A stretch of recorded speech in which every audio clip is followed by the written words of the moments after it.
Hey guys, I always kind of like bop along to the music that I have on my intro. It is the 20 or not the 28th, it's the 18th of July. And we are going to do an update as far as the LISK killer, the Long Island serial killer.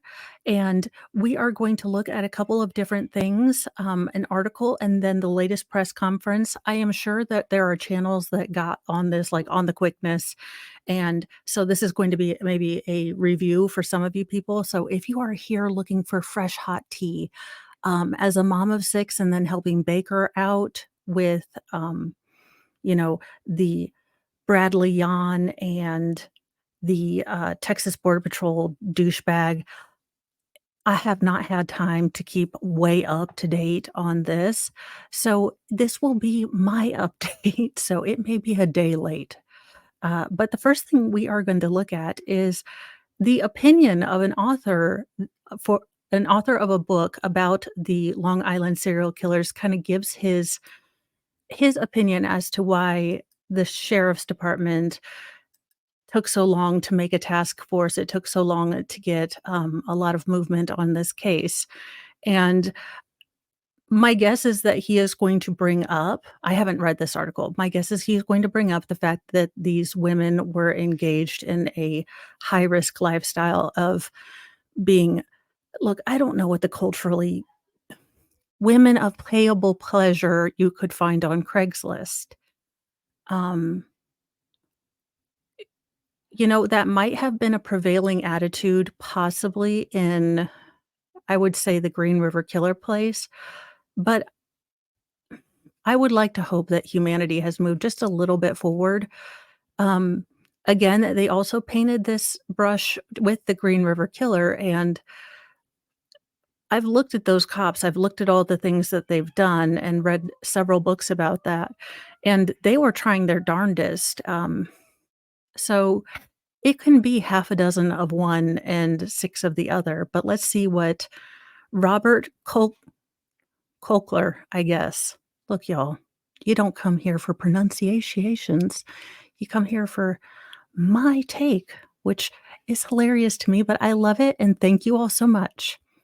Okay, from Rolling Stone, so again, not a publication of distinction anymore after the oh gosh, the, lacrosse team, but let's see.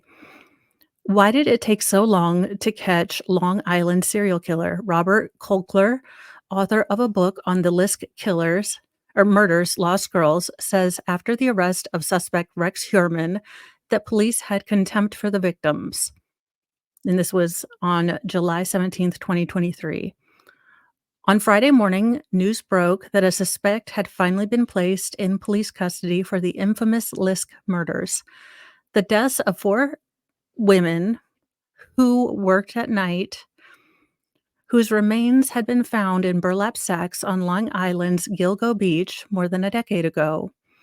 Though one of the highest profile cases in the past few decades, the crime had gone unsolved for years until local authorities announced they had ID'd a suspect.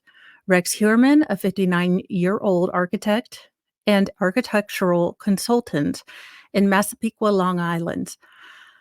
Herman is charged with 3 counts of both first-degree and second-degree murder in connections with the deaths of 3 of the 4 women, Melissa Bartholomé, Amber Costello, and Megan Waterman.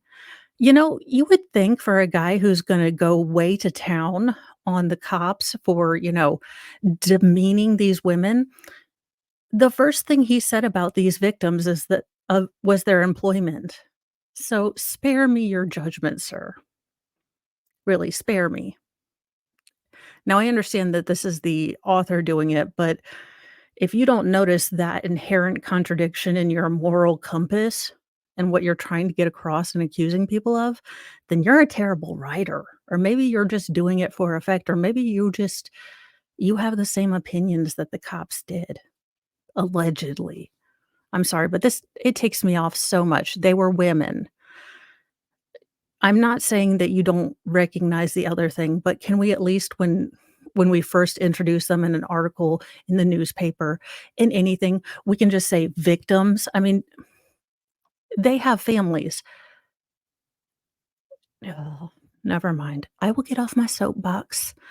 Granny will get on hers, and she will be all hot fire mad because this ticks me off to no end, so and you know what? Honestly, if this is a hill I'm going to die on, it's an okay one to just treat people like humans instead of what they were, are, or maybe the bad choices that they made when something terrible happens to them. Heuermann has pled not guilty to the murders. The news of Heuermann's arrest comes of great relief to the victims' families who have spent years advocating for movement on the case. It also comes as a great relief to author Robert Kogler, whose 2013 book on the case, Lost Girls, was a bestseller and the inspiration for the Netflix film of the same name. You guys, maybe we'll have to do a Discord where we watch this particular film. I did not read the book. Look, y'all, if it doesn't have a smexy man semi-shirtless, I don't really take time to read. I know it's terrible, but reading's always a pleasure for me and a pleasure thing. I know phrasing, but I I do a lot of heavy looking at stuff most of the day and looking up things, and I'd rather just if I'm gonna have a time to sit and relax and read with 6 children, I'd much rather read something fun, if you know what I means. Unlike most true crime books, Lost Girls is nuanced and sensitive accounting of the case that primarily centers on the lives and families of the LISK victims and is brimming with indignation to those who failed to take the case seriously due to the women's professions. Oh, I don't know. No one wants you, Rolling Stone. Everyone wants you, Jack Daniels. But I don't want to get in trouble for booze being sold.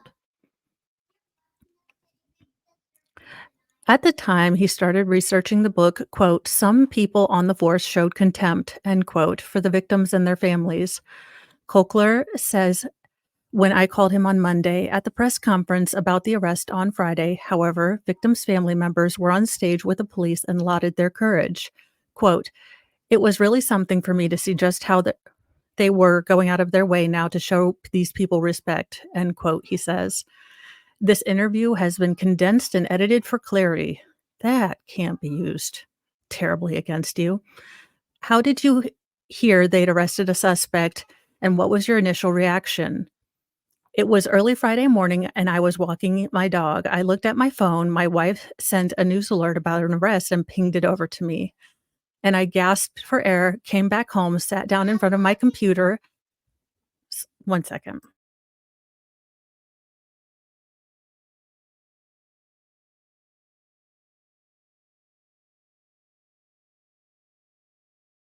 Y'all, kids happen.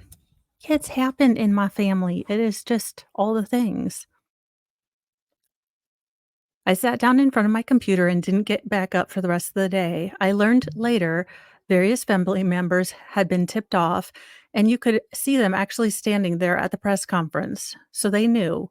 And John Ray, who is the lawyer for Shannon Gilbert, a woman who disappeared in the Gilgo Beach area in 2010, whose disappearance triggered investigations recovering the Gilgo 4's bodies.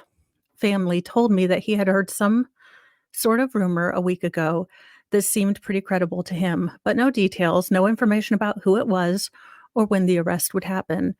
It was all news to me, and I guess that's to the credit of the police, who are obviously really trying to keep a lid on things because the guy was still at large. Have you been in touch with the victims' family members since the arrest was made? It's only been a little bit of texting, so I really don't have a good read on them, but it was heartening to see so many of them on stage at the announcement. And it was also heartening to see the police go out of their way to praise the families, and the commissioner even gave them hugs. That's a very different thing from when I was first reporting on the case. How is it different? Back then, Suffolk County Police leadership had a really uncomfortable relationship with the case. And the idea of the victims being women who advertise on Craigslist, and they had a very uncomfortable relationship with the families. They tried to keep them at a distance, and sometimes some people on the force showed contempt for the families. So it was really something for me to see just how they were going out of their way now to show these people respect. When you say they showed contempt for the families, and when you say they had an uncomfortable relationship with the case because they were Craigslist workers, how did both of these things manifest themselves? Yes, please bring evidence and not feel-feels, 'cause I swear to God, if he's like, "Well, it was just the impression that I got, and it was something I was secretly thinking, so I projected my feelings upon them," I'm gonna be ticked off. But let's see what he has to say. In Lost Girls, I talk about the chief of detectives at the time went to a public safety meeting and basically said everyone in the community could relax, that the killer was just targeting Craigslist workers. That showed contempt, I think, for them. Yes and no. I mean, here's the thing, could he have said it more delicately? Did he say it in that tone? Look, I'm not giving the police, you know, a big, wide berth, but there are certain high risk professions that because of circumstances or choices you end up on, that you have a higher chance of getting stuck in a dangerous, dangerous place with a dangerous people. And the police see a lot of these. Now, if you're in a town, I wanted to just throw this out there to germinate, and maybe you guys can tell me in the comments. But if you're in a smallish town and they start finding bodies on the beach and everyone is going, "Oh my goodness." Could he have said it more tactfully? But instead, he had to tell people, "Look, it looks like it's a unaliver, a killer that is targeting people with high risk lifestyles." I don't think that shows a level of contempt. Again, it's all in the delivery. I haven't seen, that public safety meeting. He could be stating it exactly, but I also think it's the lens that he's putting it in. I mean, I'm not saying everything's a grift, but he's got an article in Rolling Stone or an interview in Rolling Stones right now, okay? His book is probably selling like gangbusters again, and that's okay, grift. It seems like he's done it to respectfully with the family's involvement and everything, so, sir, my hat's off to you. But it might be just the lens through which he's seeing it and not as much reality as it were. That showed contempt, I think, for them. It just made it abundantly clear that if these murder victims had been like Son of Sam's victims, if they had been people out on dates with more traditional jobs, more traditional lives, then suddenly there would be a horror movie happening in Long Island. Wow, that's a lot of projection. I mean, e had he said, you know, women with, fat-bottomed girls who make the rockin' world go round are these particular this particular serial killer's, you know, cup OT. Would he be fat phobic? Y'all, we have gotten so flippin' sensitive that telling people the truth is gonna hurt some feelings. I'm sorry. Look, he coulda said it better. He could have said it delicately, but I'm just saying, y'all. This whole thing exhausts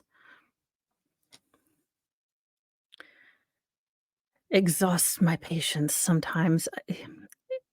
I get being super de duper respectful, but I don't get this having to find little tiny aggressions everywhere. Sorry, I thought one of my daughters was texting me. Nope, it was just a flash sale at Sally's Beauty Supply.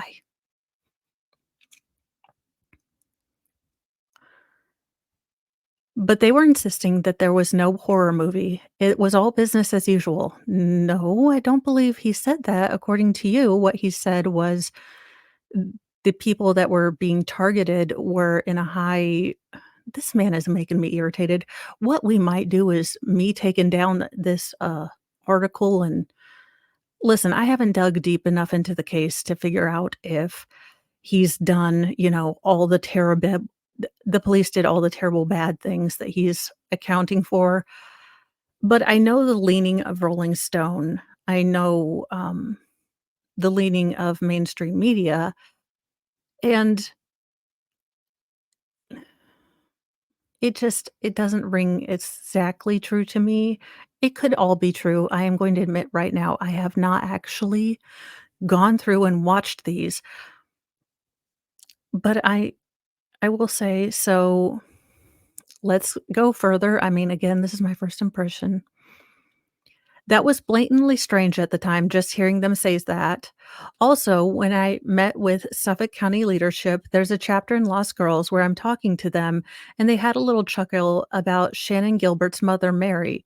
They talked about the fact that she was talking to reporters and challenging them on the case was her being a press hog, her being drunk on media attention, as opposed to actually her having anything of use to say about the job they were doing.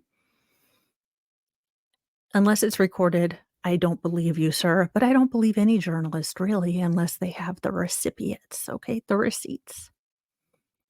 Do you think contempt for the victims and their families is representative of law enforcement everywhere, or do you think it's specific to the region where these murders took place? Oh, for flip's sake. Misogyny is everywhere.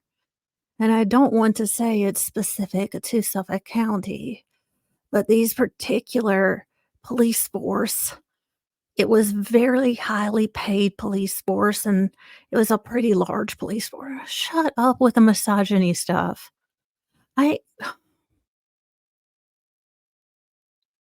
Okay, fine. You know what? It's almost like in male-dominated fields, it's going to be sort of a male mindset, which, you know, could be a little, male focused. I mean, we just had what is it? Cultural anthropologist, what's his face from the Border Patrol uh case, talking about the machismo and different things. These are personalities that are going to run towards danger. That is not the normal preset on any human being. So I hate if we wanna talk misogyny, I hope we're gonna talk about misandry very soon. Misandry is women looking down on men and degrading them, and I think we've had that for a long time. So, sir, I'm gonna go ahead and highly ignore that sentence because it's making me irritated. And they were not equipped for the kind of media attention the case caught. At least initially, that led to the sort of bunker mentality where they weren't going to say anything, and they weren't going to invite anyone in to be part of the solution or include the victims' families.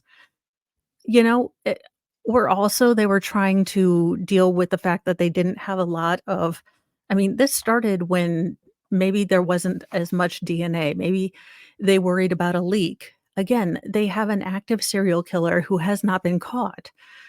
You you can't have the kind of the things that were going on in the Idaho case where the parents were leaking things. I don't think it had really anything to do. I think if they had been, Susie Q, Catholic schoolgirl, they still would have kept the things very close to their vests. They're keeping things about the Delphi stuff. If there is a case there, they kept that very close to their vest, and these were not high risk victims. I think when you see everything through the lens of misogyny everywhere, then things that would be normal and typical in a case, had it not had that lens on it, w will be you'll see it as misogyny. You won't see it as strategy. Lord. And this isn't even a chick having all these ridiculous layers on everything.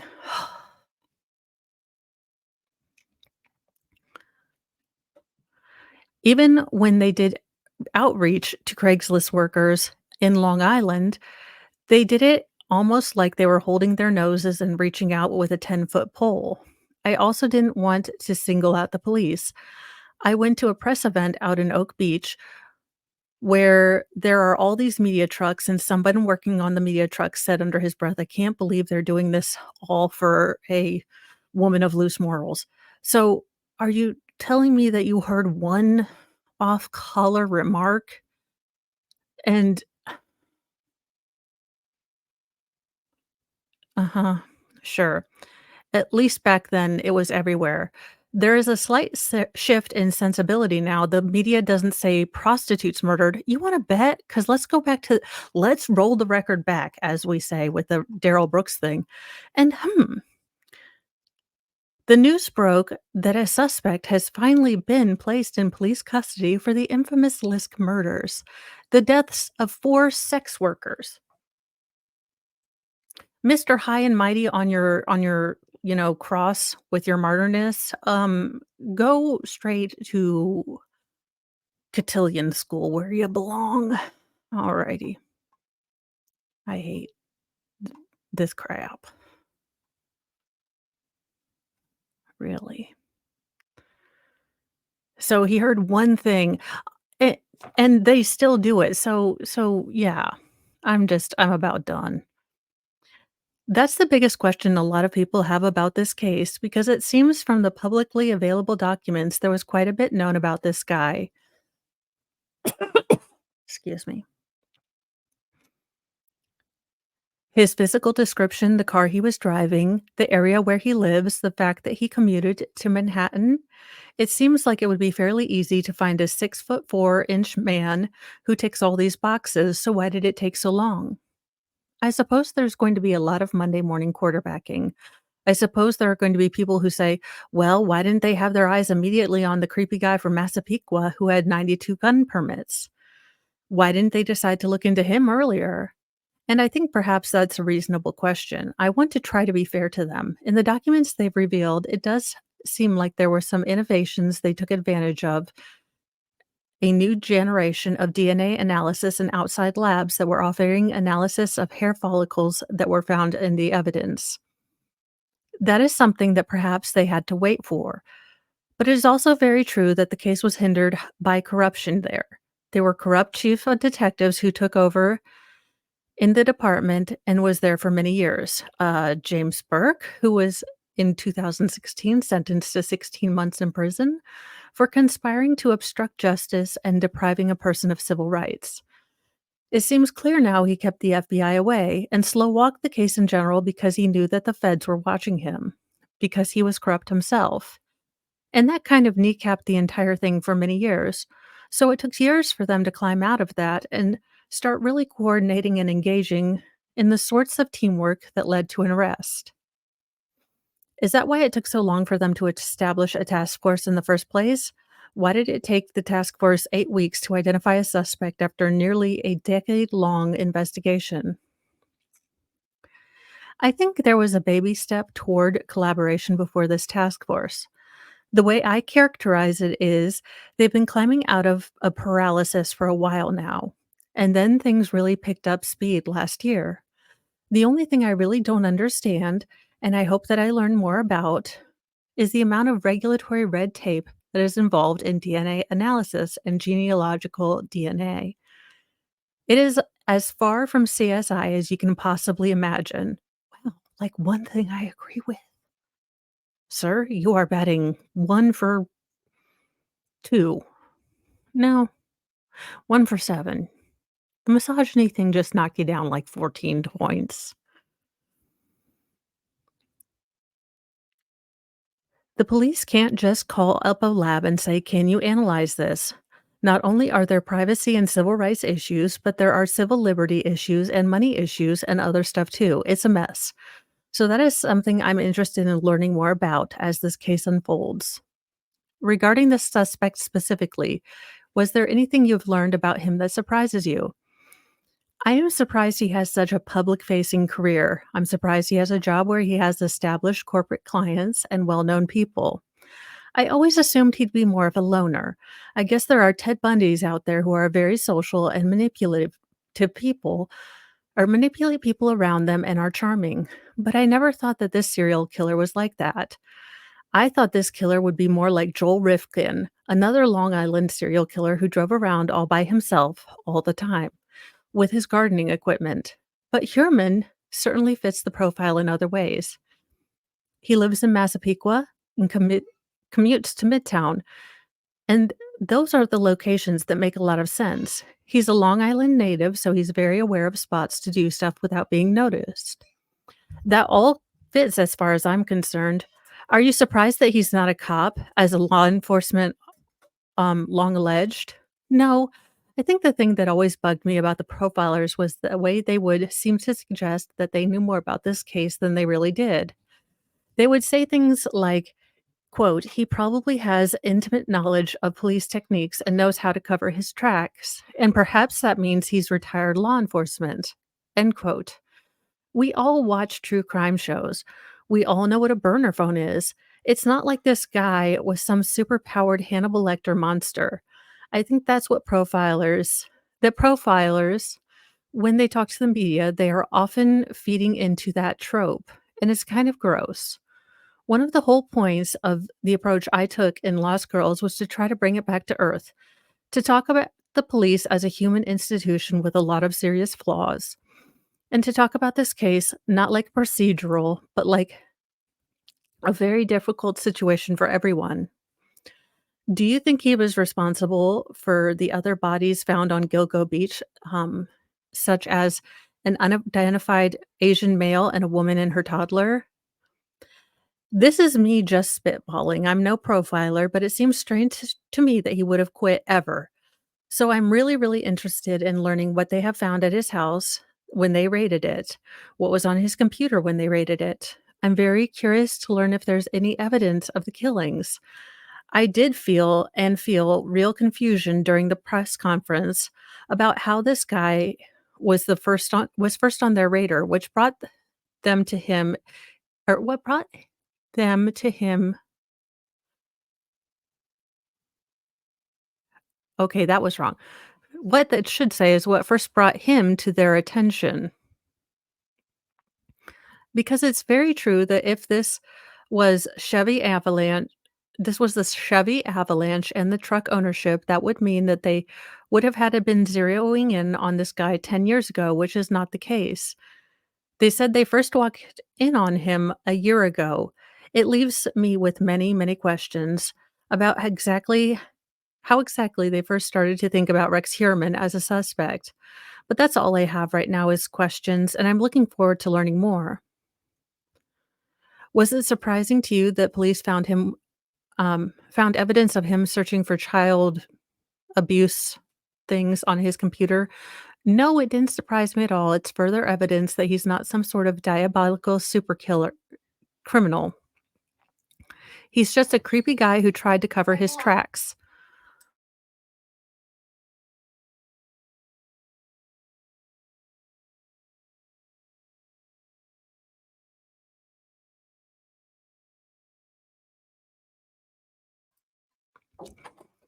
He's just a creepy guy who tried to cover his tracks and succeeded for a while until he got caught. Having followed this case for so long, what's it like to you to come to this point? Does it feel like a closure of sorts, or does it raise more questions than answers? Let's see here. I have a cousin who works as an oncology nurse, and she put it really well to me. She says that she thinks a lot about this because she's dealing with tragic circumstances all the time, and she doesn't like to think about closure. She likes to think about it in terms of grieving and ways to process grief. So I think that if there's a hopeful aspect of what happened here, it's that people who have lost loved ones can grieve differently now, that it can help them in their grief, and hopefully they can have some comfort to them. But I am not inclined to call it a closure because it suggests that it's all tied up in a bow and you're happy afterwards. And I don't think that's what happens when we lose people under any circumstance. The hurt never goes away. And okay, so there was a correction. Holy crap, Rolling Stone did a correction.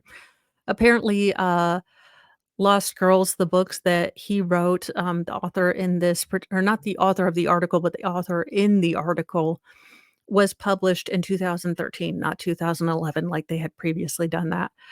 And honestly, this is probably the answer that I most agree with of everything he said. I will be making a separate video about the press conference because this is about a 30-minute video with my ranting and raving and other such jazz. And I'm trying to keep the videos a little shorter and do longer streams just to keep things going, so, it was a different perspective, I liked it, I think that the the author of the book, he may if he has the receipts of all of this bad behavior by the cops, then I'm willing to listen, but I have gone beyond the place where I trust journalists, so unless he has receipts, I'm going to tend to believe that he is simply seeing this as we all do through a personal lens, and his personal lens, requires that there is just a heap load of misogyny, and while there might be, more male presenting while that might be true, it might also not be true, and even Rolling Stone doesn't live up to this high moral standard because they started their article, you know, instead of saying these women, these victims, they started with, Craigslist workers. So if he wants to point that finger out, then I would think that he would partner with a an interviewer that would also be respectful, and that maybe we don't always all live up to our highest idealized morals. But, you know, I don't want y this man obviously invested a lot of time. So, hopefully, I will as I dive deeper into it, I'll be able to kind of see if the police really did, do a terrible job because of misogyny or because their police chief was like a big old criminal. Like, that could be it too. It could be not, "Hey, they're terrible people." It could be like, "Hey, our boss is super de duper corrupt." But, 2 things can always exist at the same time and be true. So I'm going to try to keep an open mind. I hope you do too, because we are here to learn. We are all pre-law, pre-realtor, pre-body language, and everything else. Have a wonderful day, and I will see you all later. Bye, guys.